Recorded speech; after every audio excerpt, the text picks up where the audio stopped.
Kemudian ahibati billah, ketika Imam Syafi'i ini dia pergi ke kota Madinah dan belajar kepada Imam Malik, sebagaimana yang tadi kita sebutkan, Imam Syafi'i ini adalah orang yang miskin.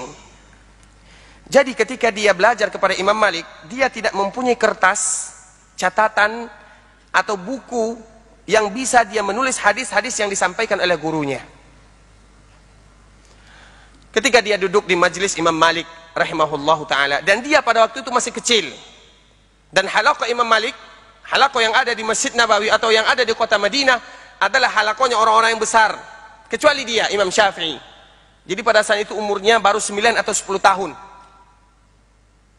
Karena dia tidak mempunyai buku, karena saking miskinnya, jadi Imam Syafi'i ini kalau dia belajar bersama Imam Malik, hari pertama dia masuk ke dalam halaqah Imam Malik, maka dia seolah-olah bermain.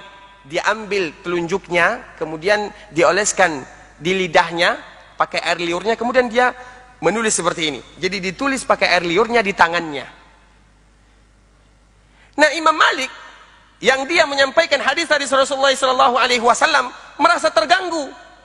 Anak umur 9 tahun, kemudian dia mengambil tangan telunjuknya, mengambil air liurnya, kemudian dituliskan di tangannya, seolah-olah anak ini sedang bermain. Maka pada hari pertama itu seolah-olah Imam Malik itu merasa ada anak-anak yang bermain di dalam halaqahnya. Kemudian hari kedua begitu juga, hari ketiga begitu juga. Akhirnya dipanggil oleh Imam Malik, hai fulan, kesini kamu. Kenapa kamu bermain-main ketika saya menyampaikan hadis-hadis Rasulullah SAW? Apa kata Imam Syafi'i yang dia waktu itu masih kecil? Hai Imam, saya itu tidak bermain-main. Saya mencatat hadis yang engkau bacakan. Karena saya ini tidak mempunyai buku, tidak mempunyai pena. Jadi saya catat di tangan saya, kemudian saya catat lagi.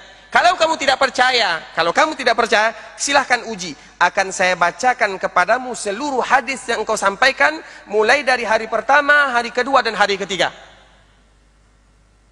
Apa kata Imam Syafi'i? Apa kata Imam Malik? Silahkan.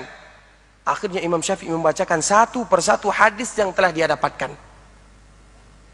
Ternyata baru Imam Malik ini mengetahui bahwa dia memiliki seorang murid yang begitu jenius, yang begitu pintar, walaupun dia seorang yang miskin.